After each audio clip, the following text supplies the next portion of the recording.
Good morning. Welcome to the last session of this week. We've had a fun-packed week this week. Absolutely loved it this week with such a range of people. And today we've got Marcus Ray, who's the Primary Director for Maths for Chiltern Learning Trust, who will be joining us. He's also been quite active on Twitter during our sessions as well. He's been the one sometimes taking over at Chiltern TSA Twitter handle. So if you are on Twitter, do join us, follow us on at Chiltern TSA. What I'm going to do is I'm going to jump straight into Marcus's presentation. Today we're looking at deep dives in mathematics, and we're looking at from a leadership perspective and also as a staff perspective. And just bear in mind, no matter what setting that you're in, whether it's primary, secondary, whether you're in a PRU or from the independent sector or any other aspect of school, try and relate it to how you would apply the ethos behind the new deep dive framework. If you've got any questions specifically to do with that, then obviously please do ask. But we are trying to make it as open as possible, so that it doesn't matter what setting that you're in, you should be able to reframe what's being said if need be.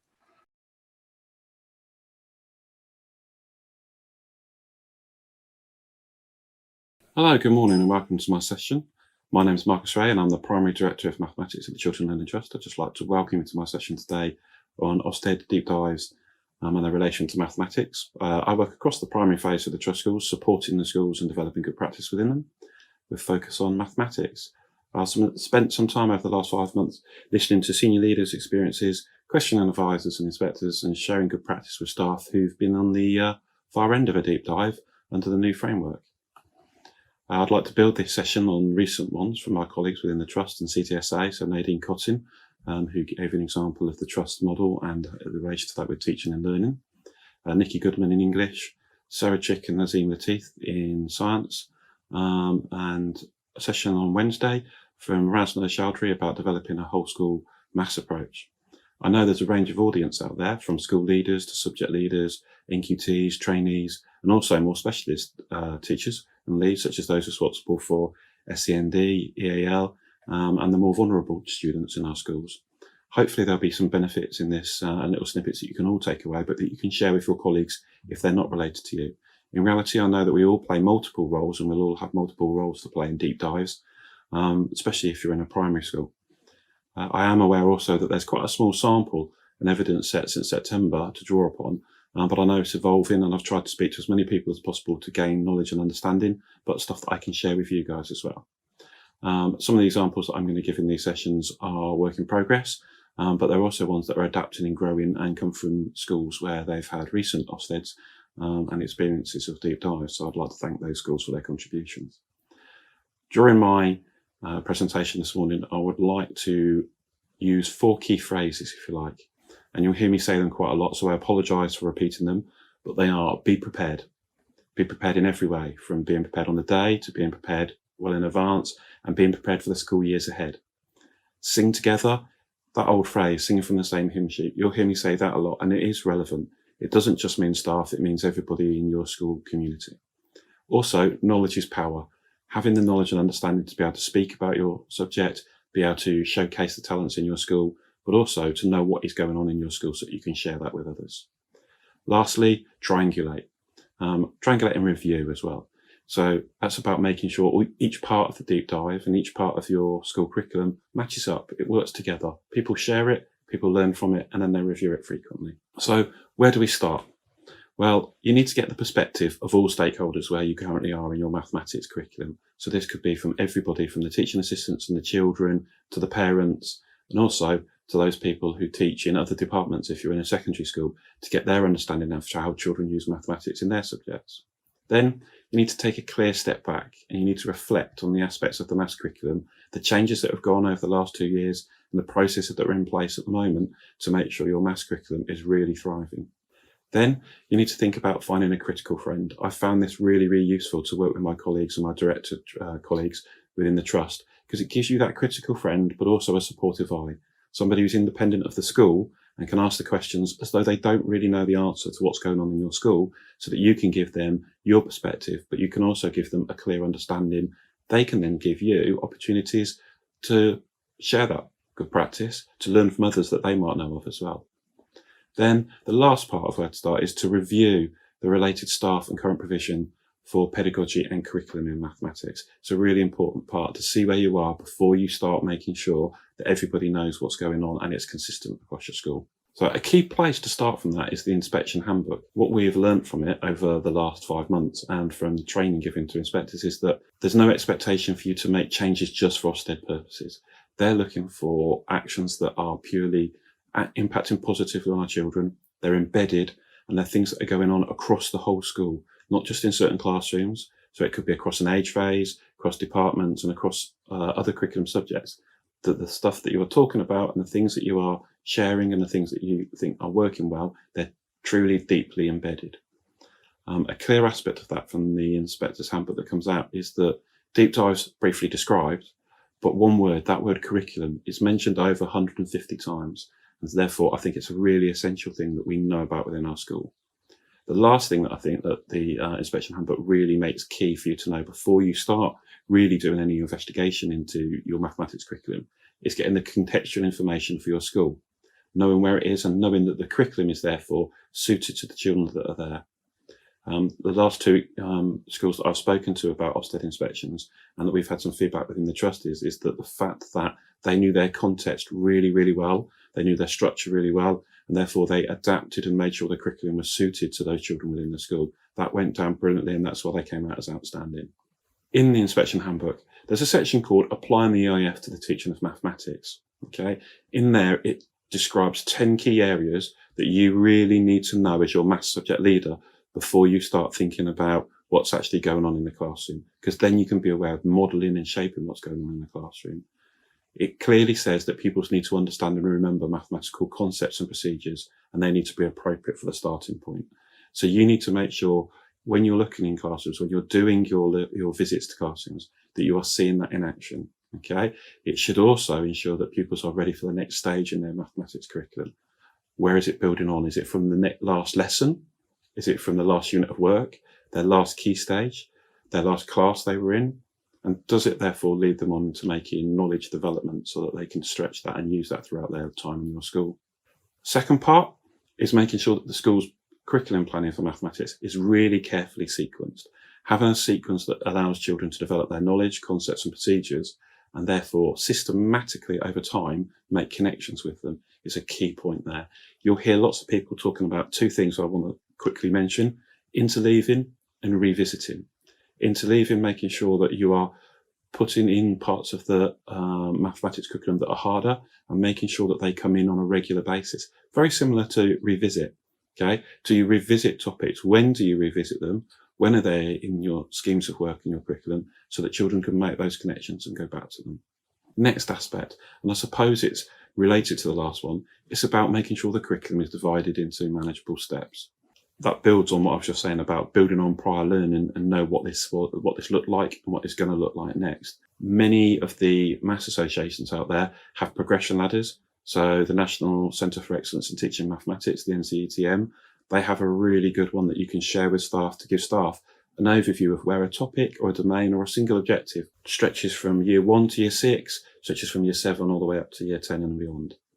One of the aspects of the EIF that they mention to do with making sure your curriculum is robust and ambitious talks about reason and problem solving, and the fact that this allows children to make useful connections between mathematical ideas that they've learned, and perhaps it's a mathematical method or a strategy, and how that would relate to them in their real life. Basically, it talks about will they have those encounters in their life and in their adult life after school. So it's making the curriculum relevant to children so they don't see mathematics as just a school topic. They see it as beyond the school and something they can use in their real life. Within your curriculum, I've talked about revisiting previous learning, but one of the key aspects of that is making sure that you go back and you check that learning is deeply embedded in pupils' memories. This then allows them to have rapid and accurate recall and frees pupils' attention so that they can work with increasing independence. For year 4 children in particular, this is really relevant because they have the times tables check now or relevant to them. Therefore, is it just that we focus on the times table relevant for when they're in year 4? Or is it that they actually need to be embedded so much that you're revisiting and you're practicing them, and so that in year 5, year 6, year 7, those skills are used as part of mathematical strategies, other mathematics concepts, and they're so embedded that they don't have to work them out, they recall them. One of the key aspects of the EIF that I really like is it mentions enjoyment in there. Okay, so when you go into lesson visits and when you talk to children about their mathematics and when you talk to the teachers, are they enjoying those lessons? Are they enjoying growing in self-confidence themselves? Not just the teachers, but the children as well. Are they growing in ability? There is a little bit of flexibility within the curriculum, and we all know that actually schools need to address identified gaps in pupils' mathematical knowledge. We also need to make sure that if we are identifying those gaps, how we're identifying them. So is it a particular strategy and method that you're using in a lesson? Is it at the end of a unit, the end of a block? And then do you have the capacity to make sure that children can learn and apply that new content? Also, do they have the capacity to be able to make sure that they can go back, build on their blocks previously that they've learned and make sure that they're going forward with them so that they could catch up with their peers, or so that their peers and them have the relevant learning at the same level? I'm going to quickly and very briefly mention assessments. It's not just tests, they're just a small tool within this. Assessments is about making sure you can identify when all pupils have gained this understanding and when they also have a knowledge and understanding of the concepts and procedures relevant to them before they move on to the next ones, so that you don't get those learning gaps and you don't get misconceptions.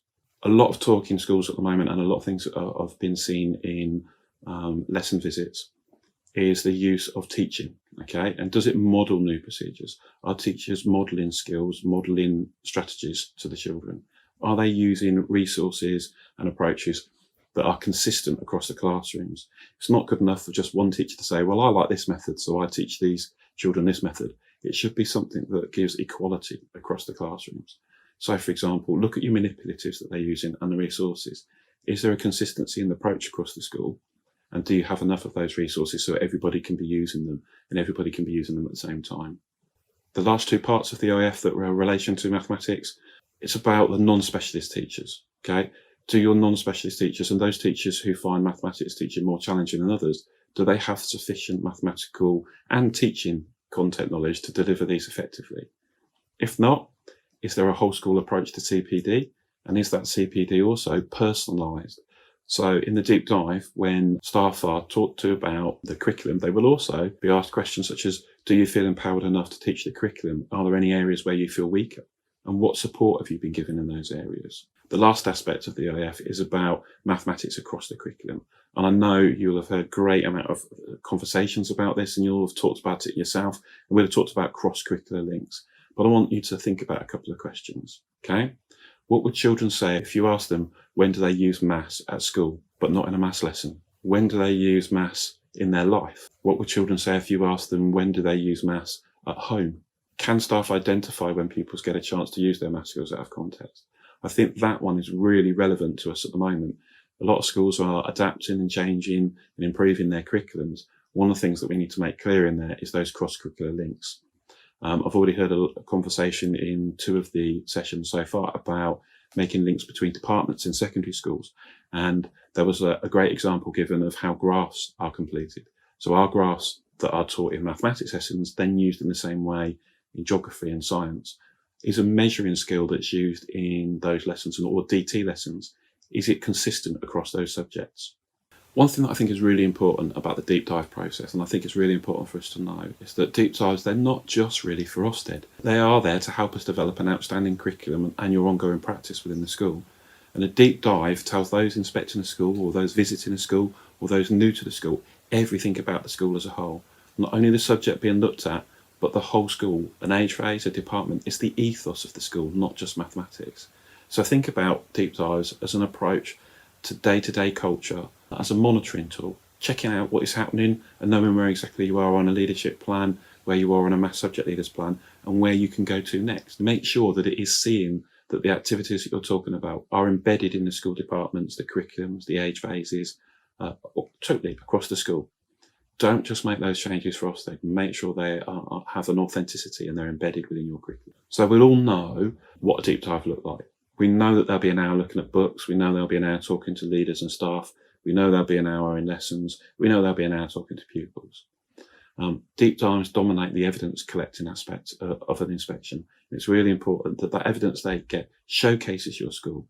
I prefer to think of it as you showing off what your school does and what your school does really well, rather than worrying about what you don't do. So let's look at the meeting with the subject leader. Okay, this is one of my key phrases from earlier. Be prepared. Okay, it also is knowledge is power. So your maths subject leader, they need to have a clear understanding of the 3 I's: intent, implementation, and impact. They need to know how that aspect relates to mathematics in your school. So they need to really come to the fore in this session and show that as a maths leader, they have a really strong knowledge. They understand the syllabus and the basis for it. They know the endpoints at the end of the year and where children have got to get to. They also know during the year that they could quickly identify what's going on in each classroom. This comes from having a well mapped out curriculum. So it's really worth, as a staff, looking at progression models of the national curriculum and sharing these with staff often, so that when you do things such as a book look and a book scrutiny, you can see where the topic or the domain is relevant in each year group and how the progression for the children in their learning develops. So when you do a book look, have one from every year group. Look to see where calculation is in there. Look to see where geometry is in there.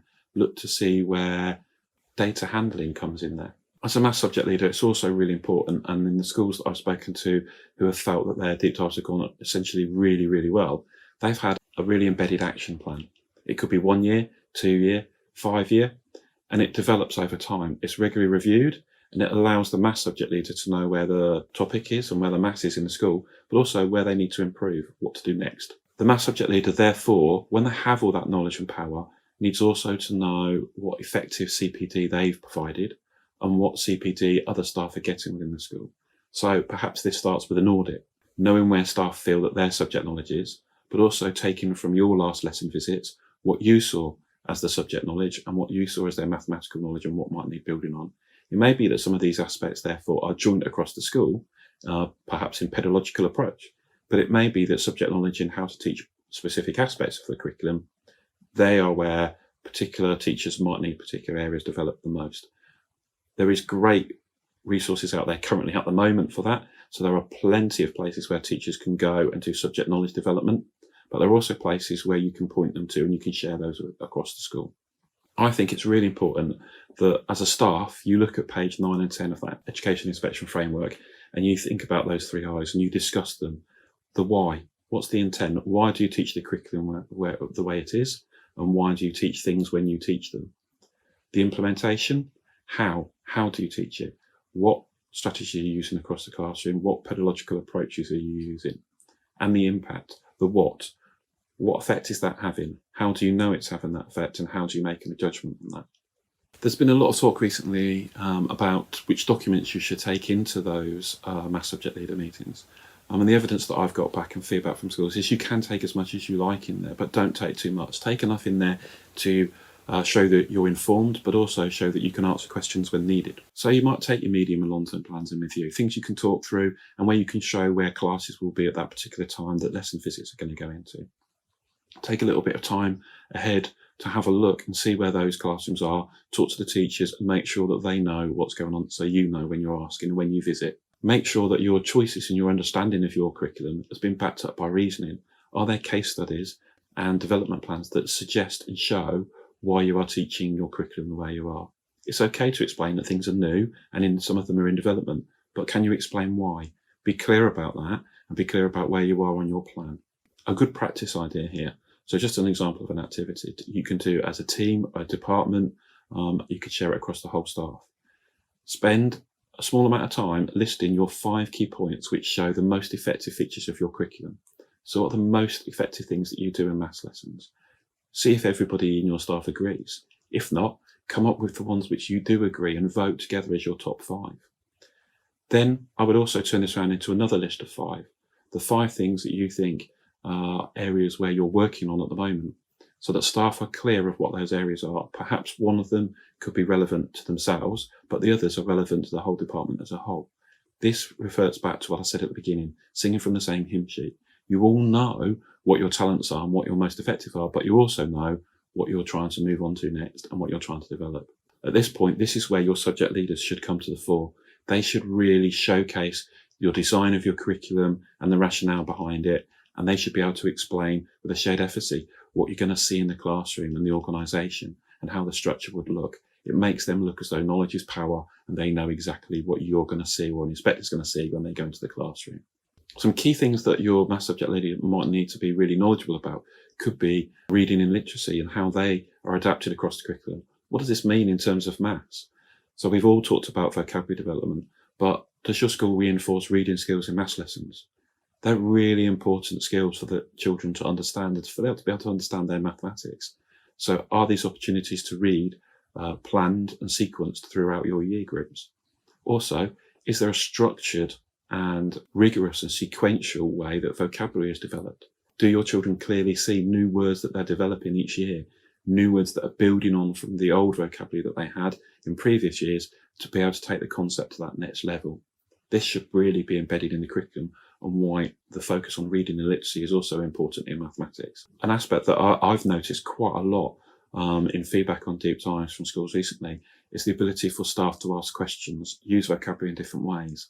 So not only are staff doing this really well, but are then pupils able to use this questioning and this type of vocabulary when they're talking about their math skills? Long-term memory, this also fits in with this really well. So what strategies are taught across the school, and what strategies to use in particular?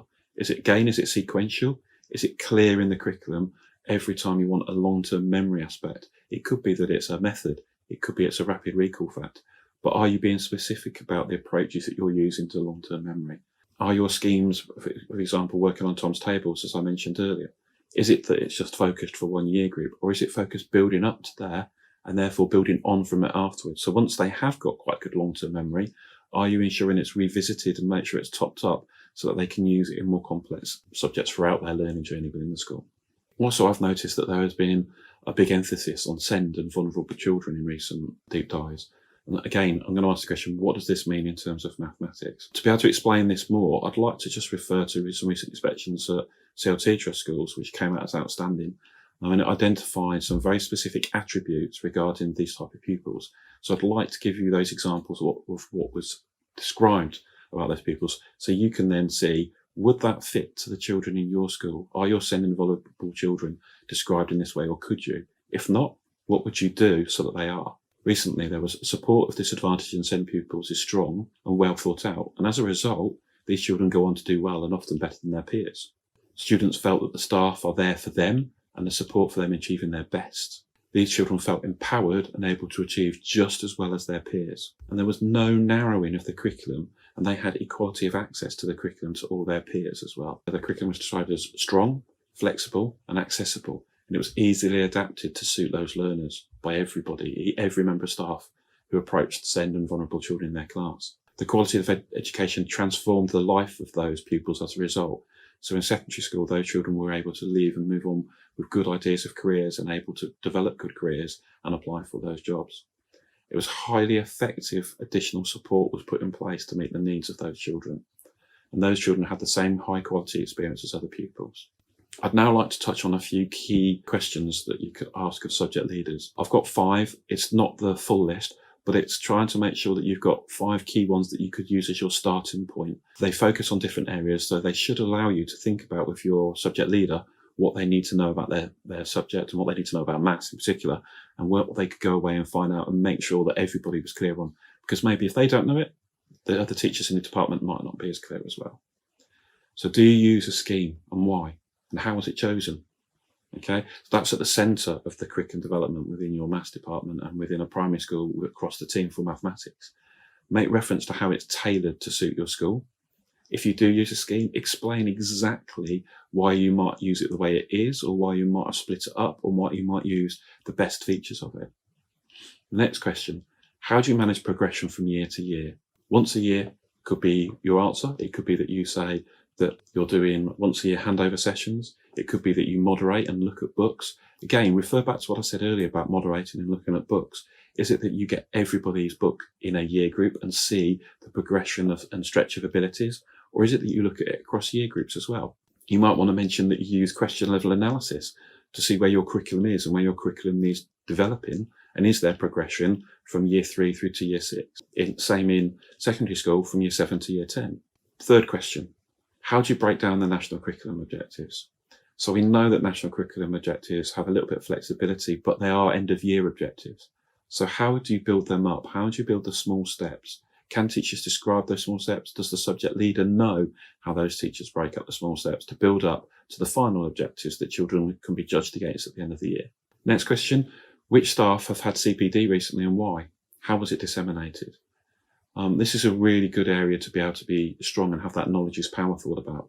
Make sure that it's in your subject policy for staff to have to share with their departments, their teams, across the staff, the learning that they've made and the information that they've gained from that CPD. One key reason for that is it often empowers the person who's attended the course. It makes them feel stronger about their mathematical knowledge and what they're sharing with others, and that therefore they're a key part of the team. Last question I have in there is how do you ensure consistency across and the quality of teaching across classes? The true answer to this question should lie in the fact that as ingrained in the model that you are using for monitoring is lesson visits. Get into classrooms, see the practice that's going on, but don't just make sure it's the maths subject leader that's doing that. Make sure the maths subject leader is taking other members of staff with them into those departments, looking at the teamwork, looking at the pedagogical approaches that are being used and the content of the curriculum.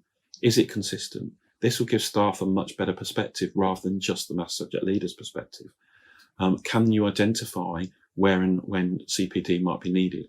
Is it you can identify links across all the classrooms when you're visiting those lessons? Or is it you can also identify individuals where it could be small aspects, especially with non-specialist teachers, where the quality of teaching might need areas developed and CPD put into place?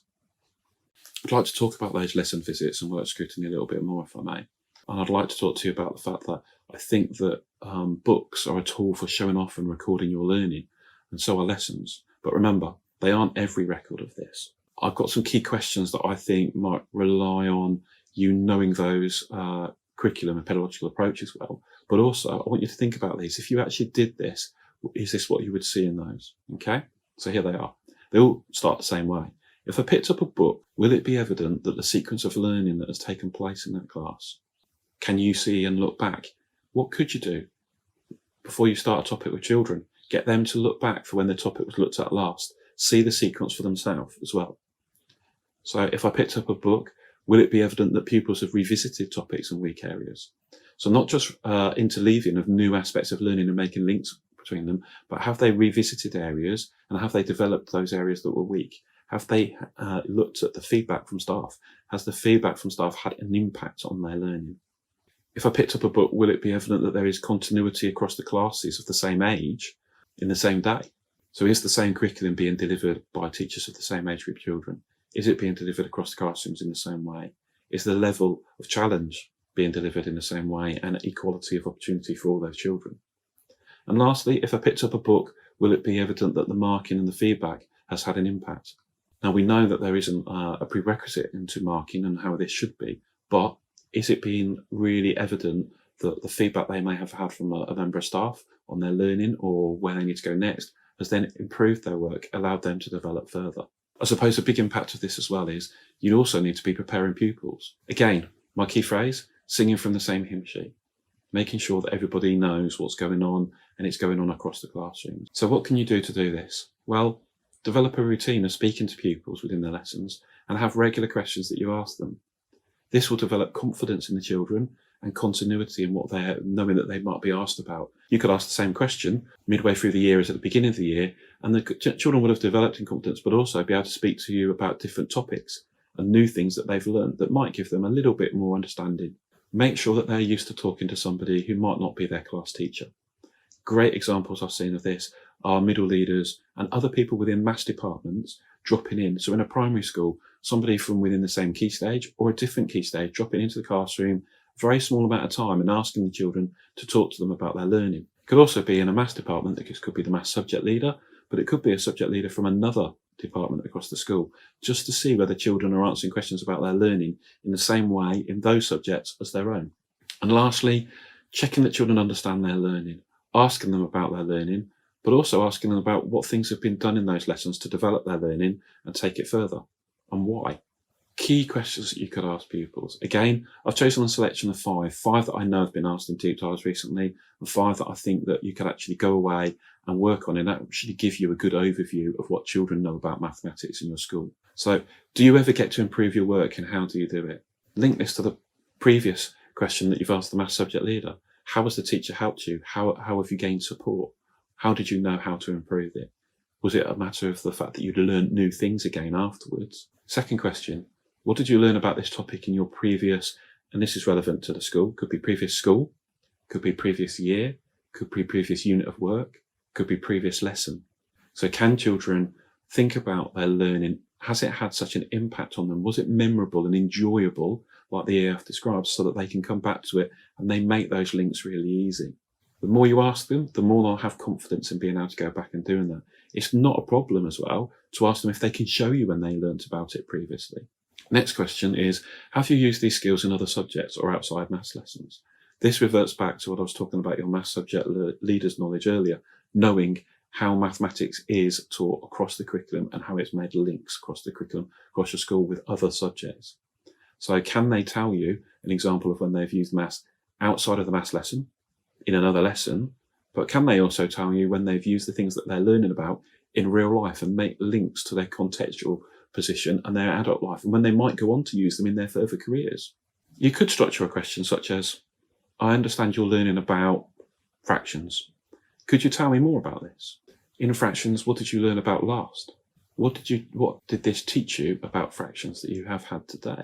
That's about understanding and making sure children are aware of the domains that they're learning about and exactly what it is they're learning in those lessons. Last question links to one that I really like well. Can you show me a piece of work which you did well? And how did you know you had done well in that lesson? There's also the question that you could change in that way is, which piece of work are you most proud of and why? Getting them to understand, it could be that they did really, really well in the lesson, but it could be last time they did it, they found it really challenging. But this time, they've really managed to improve in that area. So we've done maths subject leaders, we've done children. Let's talk about how you can prepare staff. Talking about singing from the same hymn sheet, making sure there's continuity across the questions that people ask and their knowledge and what they're telling you, okay? A big area seems to be personalised CPD. And it's really important that staff understand what CPD they've been given and understand why the whole school are working on certain areas of CPD. You might want to have a look at new teachers to your school. They could be NQTs, but it could be teachers who've moved to your school from other schools, but also people who've moved into the department. It may be people who are now teaching maths and weren't specialists beforehand. Look at the CPD that's been given to those people. Have those teachers been really well prepared to work in that department or work in your school? There's a big discussion about non-negotiables and negotiables. Style is okay. To have your own teaching style is fine. But is the access and the equality that the children in those classrooms given to the pedagogical approaches, the rapid recall of facts, the teaching of new knowledge, it hasn't been narrowed and it shouldn't be changed. It should be the same across those classes. Do your teachers have opportunities to know the schemes of work and the policy documents? Do you give them opportunities to know where they are and revert back to them and read them so that they know what is explicitly said in them? If not, plan that in regularly. Give them the opportunities to do that. Have times when you can sit and talk together and ask questions about these documents as well. That's really important. When you're preparing staff, also make sure that you have regular subject deep dives across the school, giving all staff a chance to access them at different levels and in different roles. So it could be that staff are really integrated into a deep dive in the maths department, but it also could be that they can see how this was done in an English department, a science department, in a primary school, across the age groups. So in Key Stage 1, in Key Stage 2, doing a deep dive in those to help them have that understanding and know the progression of learning, know the small steps for each year group. One task I've seen lots of schools doing recently here is taking those progression ladders that you can get from White Rose Maths or the NCETM and having a look at currently what a teacher is teaching. So which objective are they teaching? What are the small steps to it? Okay, so what was the expected learning of children before they got to that year group, in the year before, or the year before that as well? Can you draw maths into other subjects and feel confident using it? So do teachers use it in their maths lessons, their DT lessons, their science lessons, as I mentioned earlier? Is mathematics used really well because teachers have that high level of subject knowledge? And can staff explain where their CPD is?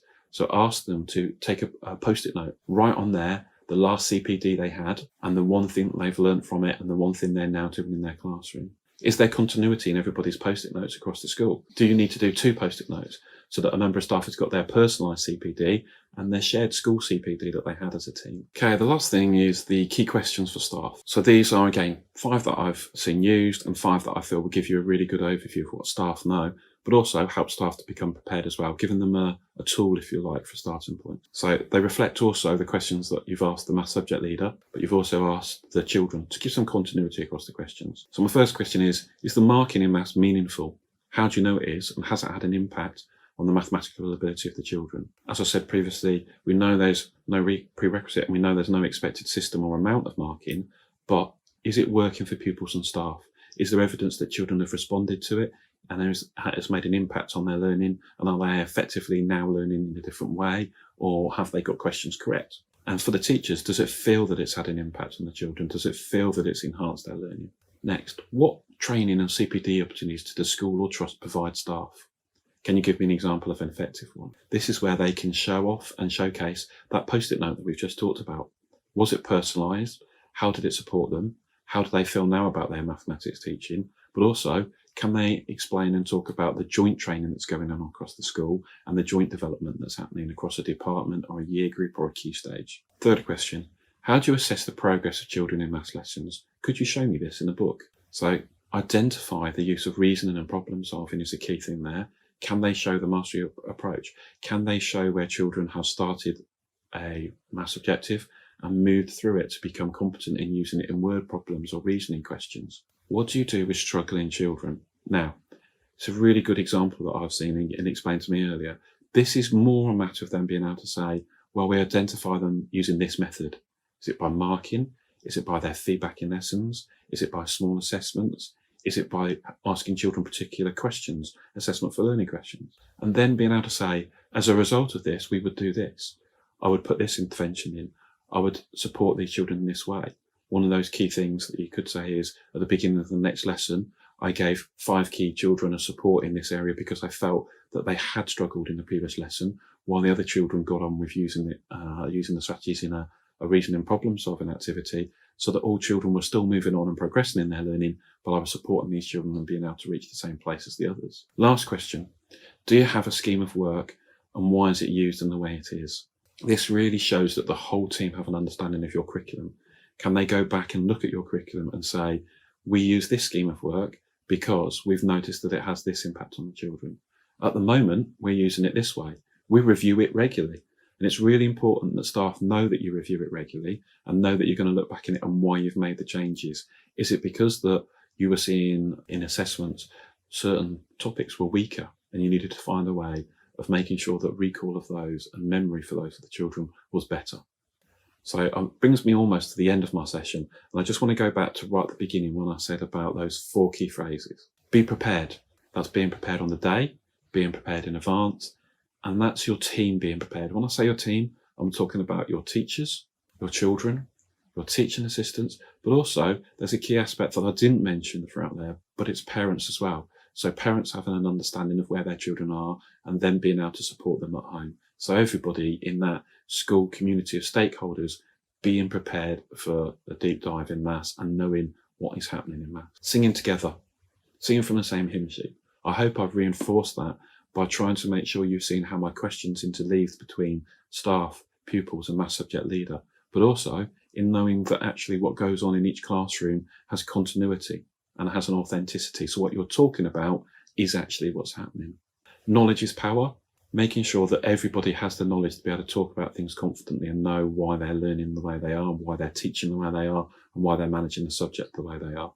Lastly, triangulating and reviewing. The deep dive process, I reinforce what I said earlier, should be a day-to-day monitoring tool within your school. It should be part of your school's culture. If having those aspects of talking to staff, talking to children, book looks, are part of your school culture, then you should be able to triangulate each of the questions that I've asked you today, each of the areas today, and see that there is a common thread throughout and that you are reviewing this regularly.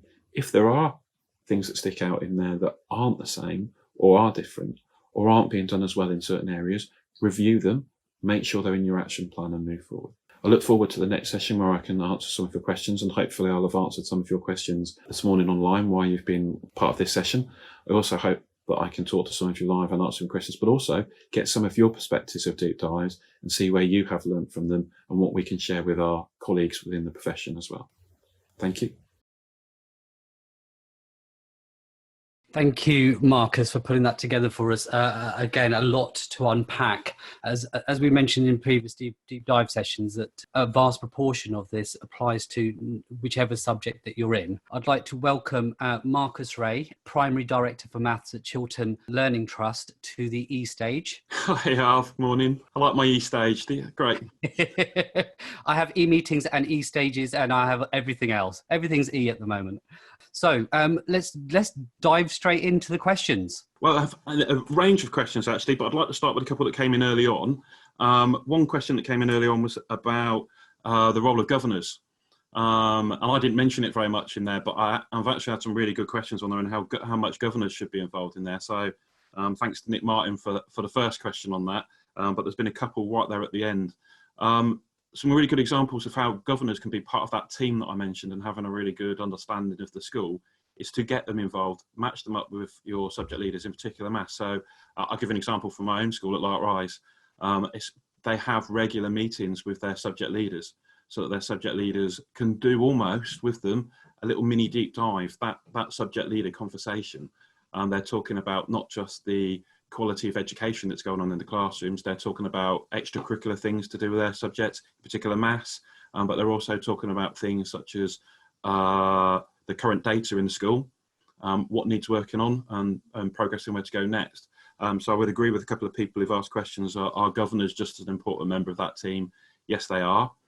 That sort of like links to a suggestion that I put right back at the beginning, because a couple of people said about who else should be involved and who would you choose as your critical friend and your supportive friends. In my case, that's really easy for me as primary director of maths. I can go to those schools, and although I know those schools well, I can ask questions about them and give a perspective from the other schools. But it's really nice to have somebody else. So Zoe, who's on our Twitter feed at the moment, we did a sort of like a deep dive together, so that I got another perspective on the school. So we looked at books together, we went into lesson visits together. But I would find somebody that you think you're confident in and you know well that you can talk about and your staff will feel confident with bringing in. So somebody from another school, another head teacher, another senior leader somewhere else, who can be that critical friend and that supportive friend. A couple of other questions, one about subject knowledge. In particular, there's quite a few references made to subject knowledge in terms of NQTs who will be starting from September this year. That really interests me as well, actually, because in my other role for CTG, I'm the primary teacher training lead. And we're trying really hard at the moment to make sure that those new teachers coming into the profession in September have their subject knowledge in an ideal place and situation. What the questions have been are places to go and get that subject knowledge development from. I'd suggest two things, really. I'd suggest one, schools need to look at where that's going to be in September, and think where they need to put their own CBT training, where the main key focus needs to be. But I'd also say a lot is going to need to be put into place for those teachers new into teaching to make sure they feel confident in the subjects that they're teaching, especially maths. Yeah. I know we've done sessions online for our current trainees, but I actually think pointing those people in the right direction now, so while we are in the current situation we're in, those subject knowledge areas can be built on. Consistent practice across schools was a challenging question as well. I think at Chiltern Learning Trust, we're really lucky that we've got directors of primary maths, so I can work with the range of those schools and we can have regular meetings with them. One of the really successful things we've done this year in our departmental meetings is we've had the subject leaders from secondary and primary together to look at subject knowledge, so that pedagogical approaches that are used in primary schools are being transitioned from year 6 to year 7 as well. I think that's really, really supported our staff. So if you can make sure that in whatever way you are linking to other schools, you're sharing pedagogy, you're sharing understanding of the curriculum, I think that's a really good approach as well. Has that happened in reverse as well? One of the biggest impacts of that departmental meeting was primary school teachers having their maths skills up-leveled, if you like, by a secondary school teacher who has an understanding of where the skills go to next in terms of they're right up to GCSE and beyond. So actually that was really supportive for those staff to have an understanding of where those children are going to next, so that they can see and make sure their building blocks are in the right place. But it wasn't just the curriculum content, it was also the pedagogical approaches that were being used. So making sure there was an overlap in there as well, but also making sure that we were making, and I hear people use the phrase, secondary ready. And it was making sure that our year 6 children are really ready for a secondary school, and they're ready for the new level of content, because they've got to the end of Key Stage 2, they've got to the end of those Key Stage 2 objectives, they're ready for the Key Stage 3 curriculum as well. Just for those people that don't know, you can carry on, Marcus. For those that CTG, Marcus mentioned, that's Chiltern Training Group, which is another part of our organisation which deals with ICT predominantly. Yeah, I'd just like to go back to another question about vocabulary development and reading opportunities. And I know my partner director, Zoe's out there listening as well. And she will most certainly back me up here when I say that when we've worked with schools and we've looked in particular at the way children are speaking in the lesson and answering questions, actually that's a real big area that needs focus on across schools, to make sure children are able to articulate and talk about their answers really well. So a few people have said, where would you get a scheme from for vocabulary so that it is progress? It does have progression, it does have sequence. My suggestion there would be, you can go to the NCETM, you can look at their units of work, they've developed them really well in there. You could also look at White Rose Maths, and they have a special section on each of the free resources that you can get from there that's called Talking Mathematics. It gives you an idea of the type of questions you could ask, what your examples of sentences that children could use, keywords in action or in context correctly. But I would also say, go back to the old numeracy framework vocabulary booklets and use them as a really good starting point. There isn't much in terms of vocabulary, new words that have changed, but it does give you an idea of how it develops from year 1 to year 6 and year 7 to year 10. Just going to look through to see if there were any other questions that come in while I was explaining those. Yeah, question about time, and talking about, somebody's asked me a question as to how they would implement the deep dive process regularly and as part of a regular monitoring tool. I think that really comes back to the main leadership of the school. And as I've mentioned about those Ofsteds at 2 CLT schools, I think that was a big thing that came up there, that time and effort had been put into making sure departments and subject leaders had got the opportunity to work on those areas. I'm really lucky of the experience I've had at Lark Rise, where at the beginning of the school year, every subject leader knows when they've got time to do deep dives, when they've got time to do book looks, when they've got time to look at planning, when they've got time to speak to children in lessons. I think having that in place at the beginning of the year, so you've got continuity and you know as a maths subject leader when you've got the opportunity to do things, I think that's amazing. So I would give that tip to any head teacher out there. Look at how you can make sure you are empowering and giving those subject leaders, especially the maths subject leader, I'm biased, opportunities to have that time not just to go into maths lessons, but to work with English subject leader, science subject leader, to see where their cross-curricular links are. Did we cover Adam's point to do with, I know we've talked about time and talked about, especially to do with workload. I'm just going to marry that in with another question in terms of, should there be a different emphasis also and resource given to post-lockdown when we start returning to schools? Should we be doing anything different, or is this even more important than before? I think your last words there are great. It's even more important than before, because I think you need to know your curriculum so well. One of the responses I gave to somebody earlier on was, it's really important that you know what your children would have been covering now. So you know your curriculum really well, and the links that you've made between what children are learning at home and the home learning that they're being allocated isn't making bits be missed out of a really jam-packed curriculum. So if you know your curriculum really well, you know what should be being covered at the moment. And I would ask schools in every way possible to try and make sure, although you don't want to impact on parents by giving them new learning that children would need to be doing at home too much, there is opportunities for that new learning to be done through the White Rose resources and the Oak Academy resources that are out there, and the CLT Hub Academy resources that are out there. But you do need to do a review of what was going to be missed in these last 2 half terms, what is being covered at home, so that you can fully prepare teachers for the beginning of next year. Then decisions can be made on how you do that. But I think that's really important that maths subject leaders take a step back and they think about what those areas are. Certainly, I know that Rasna's out there listening as well. So as a secondary colleague, she will be really interested to know that a primary school is thinking about what their year 6 children's curriculum is like, any areas they might be missing, and making sure that those secondary schools know that and they're fully aware of that for when those children arrive, so that they can be fully prepared and the teachers can look at filling in some of those gaps or starting the curriculum in a different way. Across the country, though, I think there'll be a real need for schools to have a look at their curriculum. Have a look at what your curriculum looks like at the beginning of next year. I'm not saying and advocating that schools need to massively change it, but what I'm saying is schools will really need to know where their children need to start and what those starting points are going to be. I think we've got time probably just for one more question. I want to go back. There was one comment earlier on which I want to turn into a question. It's about teams working together and how do you mould that? And I think it's really important that actually everybody realises that you ask them about what's going on in maths. You ask your teachers, you ask your teaching support assistants, you ask your subject leaders, you ask your governors, you ask the senior and middle leaders, the children, parents, so that you have got that massive awareness of the curriculum. It's not just good enough to think you know it yourself and you see it yourself, because you will miss parts if you don't get those other people's perspectives. So I was asked the question, how do you go about doing that?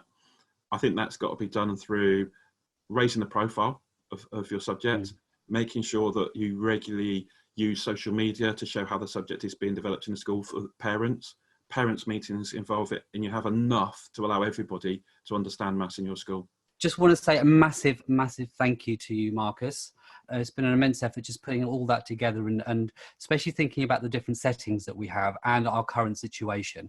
I think that's quite a monumental thing to think about for all of our staff that have put together deep dive sessions and Ofsted related sessions, because I think the jury's still out in terms of what it's going to look like when we come back, but we do know that there's a lot of thinking to be done now in preparation for that. So thank you so much. I'll just add one thing off. I think there's a real massive plea to people. It doesn't matter if you're a magpie and you're stealing ideas from everywhere. It's good to talk as teachers. This new world we're in now and the new norm, talking to people from other schools, gaining experience and sharing that understanding is a massive thing. And I've learned just from a week of asking people their perspective of deep dives on Twitter, how many things I can learn myself. So I'd advocate that as well. Oh, absolutely. And I think just by looking at the attendance list today as well, in terms of if you're looking at a big collaboration, this is what it is. And that's what I'd encourage everybody to do that's attending our sessions, is just to make sure whichever platform you use the hashtag LDeduchat, just so we can find you. We'll find your comments, but do share and do collaborate. It's really good to see how people can come together when actually physically we're quite distant. And it just goes to show the power of what we've got used in a positive way will benefit us all. So thank you, Marcus. Thank you. Moving forward, this is what I announced to you yesterday. A little bit more detail on that. We have got on Monday, if you haven't signed up already, we've got a collaborative CPD session with working options in education on Monday. We've got Sir Clive Woodward, we've got Nigel Morris, we've got Julie Snedden, and we've got Tim Armu. That's at 9 o'clock on Monday morning, and we're looking at creating tomorrow's workforce. And again, probably even more important now with the various gaps and challenges that we've got in terms of moving forward with our education system. How do we prepare our students to meet that challenge in terms of moving forward out of education? So that's on Monday. And then just as a reminder, we've got that session. And then on Tuesday, we've got Tom Sherrington. Tom Sherrington's going to be looking at how Rosenshine's principles support curriculum implementation. And then we have got Vic Goddard on Wednesday, difficult conversations, managing difficult conversations, and from all perspectives, I think that's managing up and managing down as well. And then we've got Bob Cox, who's looking at a new vision for challenging English. That's going to be a fascinating session. And then on Friday, we round up the week just before half term. We've got Tom Rees, and that's how to prepare for headship. So a very poignant one to end on in terms of all the challenges that leaders are facing at the moment. How do you actually prepare for that, and especially with the new challenges coming forward? For those people that are perhaps looking to move into those roles, it'll be a really, really good insight into how you're going to prepare for that role. Don't forget, go on to our Twitter at Chiltern TSA. Make comments, give your thoughts, engage with us. We want to hear what you have to say. Everything that you post on Twitter, don't forget everybody else can see too, which means that we are creating a bit more of a collaboration in this new world. This is me, Arv Cowshaw, signing off this week. Thank you for joining us.